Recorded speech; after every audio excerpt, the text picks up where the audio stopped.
दोस्तों, तो आज की क्लास में हम लोग रीजनिंग के सभी महत्वपूर्ण प्रश्न को हल करेंगे। तो आप लोग हमारे साथ शुरू से अंत तक बने रहिएगा और इन सारे प्रश्नों को अच्छी तरह समझने का प्रयास कीजिएगा। दोस्तों, आज की क्लास का जो क्वेश्चन है इन सारे एग्जामों के लिए बहुत ही इंपॉर्टेंट है। अगर कोई दोस्तों एसएससी में CHSL, CGL, CPO, MTS, GD 10+2, steno, JE की तैयारी कर रहे हैं, या रेलवे में LLP, NTPC, RPF, group D and C की तैयारी कर रहे हैं, या BEd या सीटेट की तैयारी कर रहे हैं, या अग्निवीर में आर्मी, एयरफोर्स, नेवी की तैयारी कर रहे हैं, या बैंक में क्लर्क, PO की तैयारी कर रहे हैं, ED, IB, एपकेट की तैयारी कर रहे हैं, या BPSC, UPSC, CSET की तैयारी कर रहे हैं, एंड ऑल गवर्नमेंट जॉब, और किसी प्रकार के सरकारी नौकरी की तैयारी कर रहे हैं, तो आप लोगों के लिए आज की क्लास बहुत ही इंपॉर्टेंट होने वाला है। क्योंकि आज की क्लास के जो क्वेश्चन है ये सभी क्वेश्चन अच्छे से एग्जाम में बार बार पूछे जा रहे हैं और पूछे जाएंगे।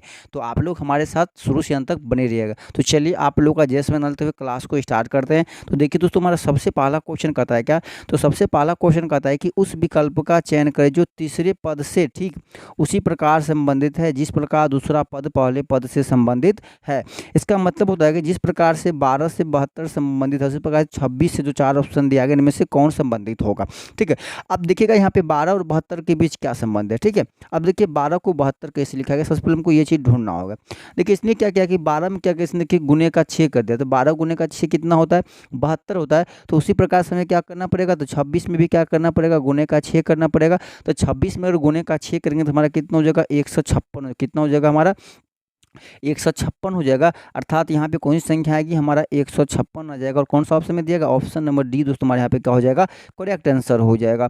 कोई दिक्कत है, चलिएगा अगला प्रश्न देखिएगा। देखिए हमारा अगला प्रश्न कहता है क्या कि संख्याओं के उस समूह का चयन करें जो दिए गए समूह के समान है। कहता है क्या कि जिस प्रकार से 4, 3 और 19 के बीच संबंध है उसी संबंध के साथ चार ऑप्शन में से कौन लिखा गया है। ठीक है, अब देखिए 4, 3 और 19 के बीच क्या संबंध है। ठीक है, देखिए 4, 3 और 19 के बीच क्या संबंध है। सबसे पहले इसने क्या किया, देखिए जो हमारा 4 है, ठीक है, इसने क्या किया कि 4 का स्क्वायर, मतलब जो पहली संख्या हमारा 4 है इसने क्या किया इसका स्क्वायर कर दिया। 4 का स्क्वायर कितना होता है, 16। और जो बीच वाली संख्या 3 है इसको क्या किया इसने आपस में ऐड कर लिया, तो 16 3 हमारा कितना हो जाएगा, 19 हो जाएगा। अर्थात जो लास्ट संख्या है वो कैसे लिखा जा रहा है, तो पहली संख्या का स्क्वायर करके बीच वाली संख्या को जोड़कर कितना लिखा गया है, लास्ट वाली संख्या, मतलब 4 का स्क्वायर प्लस 16 प्लस 3 कितना हो गया, 19 हो गया। तो इसी लॉजिक पे देखिए कौन सा ऑप्शन चल रहा है। ठीक है, अब देखिए ऑप्शन नंबर ए हमारा क्या है, 8, 5, 96। अब देखिए अगर 8 का स्क्वायर कीजिएगा तो 8 का स्क्वायर कितना हो जाएगा हमारा 64, और प्लस का इसमें 5 करेंगे तो हमारा कितना 64, 5, 69 हो जाएगा। बट कितना है 96, इसलिए ऑप्शन नंबर ये होगा, नहीं होगा। ऑप्शन नंबर बी देखिए, 6 का स्क्वायर करेंगे हमारा, तो 6 का स्क्वायर कितना हो जाएगा 36, और प्लस क्या करेंगे बीच वाली संख्या करेंगे 4, तो 36 से 4 कितना हो जाएगा 40। देखिए हमारा लास्ट वाला संख्या 40 मिल गया। अर्थात ऑप्शन में बी हमारा क्या हो जाएगा, यहाँ पे करेक्ट आंसर हो जाएगा। अर्थात जिस लॉजिक पे 4, 3, 19 लिखा गया उसके लिए कौन है 6, 4, 40, ऑप्शन में बी हमारा क्या हो जाएगा, करेक्ट आंसर हो जाएगा। कोई दिक्कत है, चलिएगा अगला प्रश्न देखिए। देखिए हमारा अगला प्रश्न कहता है क्या कि उस विकल्प का चयन करें जो तीसरे पद से ठीक उसी प्रकार संबंधित है जिस प्रकार दूसरा पद पहले पद से संबंधित है। कहता है कि जिस प्रकार से ADGJ ZWTQ से संबंधित उसी प्रकार से MPSB किससे संबंधित होगा। ठीक है, अब देखिएगा यहाँ पे लॉजिक क्या है, समझिए। कहता है क्या कि हमारा जो ADGJ है, ठीक है, संबंधित किससे है, तो ZWTQ से। अब यहाँ पे लॉजिक क्या देखिए, लॉजिक क्या इसने क्या किया, देखिए जे कितना हो, देखिए हमारा होता है 10 नंबर, और ए है ना, ए कितना हो जाएगा हमारा ए है। ठीक है, तो अब देखिए हमारा ADGJ, ठीक है, तो ये क्वेश्चन ने क्या लिखा है, देखिए जेड लिखा है। कैसे लिखा है, देखिए ए का जो अपोजिट लेटर तो हमारा क्या होता है जेड, जैसे डी को क्या लिखा है डब्लू, तो डी का अपोजिट लेटर हमारा क्या होता है डब्लू। जैसे देखिए जी को क्या लिखा है टी, तो जी का अपोजिट हमारा क्या होता है टी होता है। अब देखिए जे को क्या लिखा है क्यू, तो जे का अपोजिट लेटर हमारा क्या होता है क्यू। मतलब कि ये सभी क्या है कि एक दूसरे का अपोजिट लेटर है, सभी क्या है एक दूसरे का अपोजिट लेटर है। तो उसी तरह से जो हमारा देखिए एम का अपोजिट हमारा क्या होता है एन होता है, एन हो जाएगा। पी का अपोजिट हमारा क्या होता है के होता है। देखिए एस का अपोजिट हमारा क्या होता है एच होता है। भी का अपोजिट हमारा क्या होता है पी होता है। तो हमारा आंसर क्या हो जाएगा NKHE, अर्थात ऑप्शन नंबर ए है दोस्तों हमारे यहाँ पे क्या हो जाएगा, करेक्ट आंसर हो जाएगा NKHE। कोई दिक्कत है समझने। देखिए अगर आपको अपोजिट लेटर याद नहीं होता है तो उसका सिंपल सी लॉजिक है। लॉजिक क्या है कि ऐसा दो अक्षर, ठीक है, जिनका संख्याओं का योग कितना हो 27 हो, मतलब कि जो अल्फ़ाबेट में उसका स्थानीय मान है, अगर उनका योग 27 पूर जाता है तो वो दोनों आपस में क्या होगा, एक दूसरे का अपोजिट होगा। जैसे यहाँ पे समझिएगा, जैसे मान लीजिए ई हमारा कितना होता है 1, जेड कितना होता है 26, तो 26 एक कितना देखिए हमारा 27 पूरा। देखिए डी कितना होता है 4, डब्ल्यू कितना होता है 23, तो 23 4 देखिए हमारा 27 पूर गया।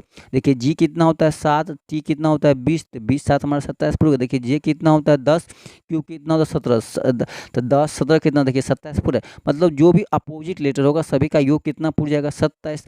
कोई दिक्कत है समझने में? तो उसी प्रकार देखिए एम का उल्टा हमारा क्या होगा एन, तो एम 13 एन 14 देखिए 27 हो गया। देखिए पी का अपोजिट हमारा क्या होता है कि पी 16 के 11, तो जोड़िएगा 11 16 कितना 27। अब देखिए एस कितना 19, एच कितना होता है 8, 19 8 कितना 27 हो जाएगा। देखिए बी 22 और ई कितना 5, तो 22 5 कितना 27, इसलिए ऑप्शन नंबर ए हमारा क्या हो जाएगा, करेक्ट आंसर हो जाएगा। कोई दिक्कत है? तो अपोजिट कैसे याद करना है, तो ऐसा दो लेटर देखेंगे जिनका योग 27 पूरेगा और एक दूसरे का अपोजिट हो जाएगा। कोई दिक्कत है? चलिए अगला देखिए कहता है क्या कि इन चार में से कौन भिन्न है। ऑप्शन नंबर ए कहता है सफलता, बी कहता है विजय, सी कहता है असफलता, डी कहता है जीत। अब देखिए जो ऑप्शन नंबर ए सफलता है, ऑप्शन बी विजय है और ऑप्शन नंबर डी देखिएगा जीत। तो सफलता क्या है कि जीत का पर्यायवाची शब्द है, किसका है, जीत का। विजय भी हमारा क्या है कि जीत का पर्यायवाची शब्द है, और ये तो हमारा जीत है ही। तो क्या है कि जो ऑप्शन नंबर ए बी और सी तीनों क्या है कि पर्यायवाची शब्द है, बट ऑप्शन नंबर डी क्या है कि इसका विलोम शब्द है। क्या है कि इसका विलोम, मतलब सफलता का विलोम क्या होता है, असफलता। इसीलिए ऑप्शन नंबर सी दोस्तों हमारे यहाँ पे क्या हो जाएगा, करेक्ट आंसर हो जाएगा, सबसे भिन्न हो जाएगा। कोई दिक्कत है? चलिएगा अगला प्रश्न देखिए, हमारा अगला प्रश्न कहता है क्या कहता है कि यदि CALLOSUM को 31 33 61 34 के रूप में कूटबद्ध किया जाता है तो CEREMONY को किस प्रकार कूटबद्ध किया जाएगा। अब देखिएगा यहाँ पे लॉजिक क्या है समझिएगा। देखिए कहता है क्या है हमारा, देखिए CALL, ठीक है, CALLOSUM, इसको इसने देखिए क्या लिखा है, इसने लिखा है 3 1 3 3 6 लिखा है, और फिर देखिए 1 लिखा है, 3 लिखा है और 4 लिखा है। समझिएगा लॉजिक क्या है, बहुत ही मज़ेदार। देखिए सी कितना होता है हमारा 3 नंबर पे, ए कितना होता है 1, एल कितना होता है 12, तो एल कितना हो जाएगा 12, ओ 15 होता है, देखिए एस 19 होता है, यू 21 होता है और एम कितना होता है 13 होता है। ठीक है, इसका क्या सभी का अल्फ़ाबेट का स्थानीय मान है। अब यहाँ पे देखिएगा लॉजिक, चलिए सी 3 पे है, चलिए इसको 3 लिख दिया, ए 1 पे है इसको 1 लिख दिया, लेकिन एल 12 है उसको क्या लिखा है 3 लिखा है। ठीक है, एल 12 उसको क्या लिखा है 3 लिखा है। समझिएगा कैसे लिखा है, तो एल जो 12 है इसमें देखिए कौन कौन अंक है, 1 और 2 है, इन दोनों क्या क्या आपस में ऐड कर दिया, 2 1 हमारे कितना हो गया, देखिए 3 हो गया। उसी प्रकार से इस एल को भी लिख दिया तो 1 + 2 कितना हो गया 3 हो गया। अब देखिए ओ कितना होता है 15, तो कौन कौन अंक है देखिए 1 और 5, तो 5 + 1 हमारा कितना देखिए 6 हो गया। फिर देखिए 19 में हमारा कौन कहना है 1 और 9, तो 1 9 जो है कितना हो गया 10। फिर हमारा किस में आ गया डबल डिजिट में, इसको क्या करना है सिंगल डिजिट करना है, तो 1 0 कितना हो जाएगा देखिए हमारा 1 हो गया। मतलब क्या कि जो डबल डिजिट में सभी को अंकों को जोड़ कर उसको क्या करना है सिंगल में करना है। तो देखिए 2 21 कितना है, मतलब यू कितना होता है 21, तो 2 1 है, तो 2 + 1 कितना हो गया 3। देखिए एम कितना 13, तो 1 + 3 कितना हो गया 4। मतलब कि जो डबल डिजिट में सभी को क्या करना है कि सिंगल डिजिट में कर लेना है। ठीक है, तो उसी तरह से हमको किसको लिखना है, इसको भी लिखना है। ठीक है, किसको लिखना है, तो इसको लिखना है। चलिएगा इसको हम लोग लिखते हैं। ठीक है, हमारा क्या है देखिएगा CEREMONY, इसको लिखना है। तो देखिए सी कितना होता है 3 3 हो जाएगा, ई कितना होता है 5, आर कितना होता है 18, ई कितना 5, एम कितना 13, ओ कितना 15, एन कितना 14, वाई कितना होता है 25। लिखिएगा बहुत ही आसान हो जाएगा। 3 का 3 हो जाएगा, 5 5 हो जाएगा, 8 है कितना हो जाएगा 9, 5 5 हो जाएगा, 3 है कितना हो जाएगा 4, 5 है कितना हो जाएगा 6, 4 है कितना हो जाएगा 5, 5 2 कितना हो जाएगा हमारा 7। अब आंसर मिला दीजिए, 3 5 से कौन शुरू हो रहा है, सी होगा नहीं। देखिए 3 5 9 5 4 6 5 7, ऑप्शन नंबर ए देखिए हमारा क्या हो जाएगा, यहाँ पे करेक्ट आंसर हो जाएगा, ऑप्शन नंबर ए हो जाएगा। कोई दिक्कत है, कोई परेशानी है?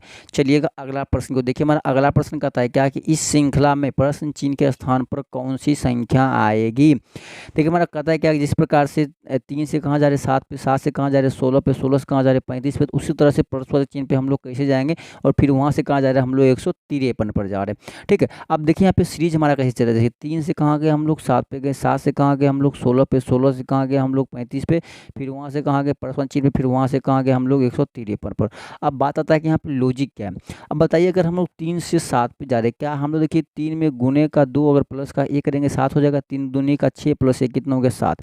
फिर देखिएगा 7 से हम लोग 16 पे जा रहे हैं, हमने क्या किया 7 में गुने का 2 कर दिया और प्लस कितना कर दिया 2 कर दिया, कितना हो गया 7 ने 14 प्लस 2 कितना हो गया 16 हो गया। उसी प्रकार देखिए हम लोग 16 से कहाँ जा रहे हैं 35, हमने क्या किया गुने का 2 करके प्लस का 3 कर दिया, तो 16 दूनी 32 प्लस 3 कितना हो गया 35। अब आगे क्या होगा, देखिए सभी में क्या हो रहा है गुने का 2 हो रहा है, सभी में गुने का 2, तो यहाँ भी गुने का 2 हो जाएगा। ठीक है, अब देखिए प्लस करें, पहले 1 जोड़े फिर 2 जोड़े फिर 3 जोड़े, मतलब 1 1 बढ़ रहा है, तो आगे क्या जोड़ेंगे हम लोग 4 जोड़ेंगे, तो 35 दूना 70 और 4 कितना हो जाएगा हमारा 74 हो जाएगा, अर्थात जो प्रश्नवाचक चिन्ह पे कौन सी संख्या आ गई 74 आ गया।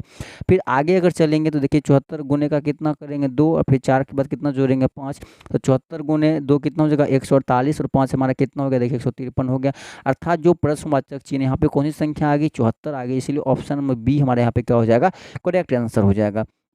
कोई दिक्कत है? चलिएगा अगला प्रश्न देखिए, हमारा अगला प्रश्न कहता है क्या, कहता है कि प्रारूप का ध्यानपूर्वक अध्ययन करें और उस संख्या का चयन करें जो प्रश्न चिन्ह के स्थान पर आ सकती है। क्या जो प्रश्न चिन्ह है यहाँ पे कौन सी संख्या आएगी ये हमें ज्ञात करना। अब देखिए यहाँ पे जो लॉजिक चल रहा है, लॉजिक क्या चल रहा है हमारा रो में लॉजिक चल रहा है, किसमें चल रहा है रो में, सॉरी मतलब कॉलम में चल रहा है, किसमें चल रहा है कॉलम में लॉजिक चल रहा है। जैसे हमने क्या किया यहाँ पे देखिए लॉजिक क्या है, इसने क्या किया देखिए जो ये 3 है पहली रो में 3 है और जो हमारा तीसरी रो में 3 है, इन दोनों को आपस में क्या किया गुना कर दिया, क्या किया कि इन दोनों को आपस में गुना कर दिया, तो देखिए 3 गुने का 3 कितना हो गया 9, और जो ये बीच वाली संख्या हमारा 6 है इसको क्या किया आपस में इसने 8 कर दिया, तो 9 प्लस 6 हमारा कितना हो गया 15, देखिए ये हमारा 15 आ गया। कोई दिक्कत है, क्या आ गया हमारा ये 15 आ गया। उसी पर देखिए जो हमारा यह 4 है और जो हमारा यह 2 है आपस में इसको क्या किया गुना कर दिया, तो 4 गुने का 2 हमारा कितना हो गया 8 हो गया, फिर 20 4 को आपस में इसमें क्या किया 8 कर दिया, तो 8 4 कितना हो गया 12, देखिए हमारा यह 12 आ गया। तो उसी प्रकार से यहाँ करना पड़ेगा, तो इस 7 को और 5 को आपस में क्या करना पड़ेगा गुना करना पड़ेगा, तो 7 गुने का 5 कितना हो गया 35, और बीच वाले 2 को क्या करना पड़ेगा इसको ऐड करना पड़ेगा, तो 35 और 2 हमारा कितना हो जाएगा 37 हो जाएगा, अर्थात जो प्रश्नवाचक चिन्ह यहाँ पे कौन सी संख्या आएगी 37 आएगी, अर्थात ऑप्शन नंबर सी हमारा क्या हो जाएगा करेक्ट आंसर हो जाएगा। कोई दिक्कत है समझने में? चलिएगा अगला प्रश्न देखिए, हमारा अगला प्रश्न कहता है क्या कि उस वेन आरेख का चयन करें जो निम्नलिखित वर्गों के बीच संबंध को सर्वश्रेष्ठ तरीका से प्रस्तुत करता है। कहता है कि सिक्किम, मणिपुर और इम्फाल। आप लोग जानते हैं कि मणिपुर का राजधानी कहाँ होता है इम्फाल होता है, अर्थात अगर यह मणिपुर है तो इसके अंदर कौन आ जाएगा इम्फाल आ जाएगा, और सिक्किम हमारा क्या है कि भारत का ही एक राज्य है, तो ये क्या हो जाएगा इससे थोड़ा अलग हो जाएगा। अब देखिए ऐसा डायग्राम कौन सा बन रहा है ऑप्शन नंबर डी में बन रहा है, इसलिए ऑप्शन नंबर डी हमारा क्या हो जाएगा करेक्ट आंसर हो जाएगा। बताइए अगर मणिपुर का राजधानी क्या है इम्फाल है, अर्थात इम्फाल भी किस में होगा मणिपुर के अंदर ही होगा कहीं पे, कोई दिक्कत है?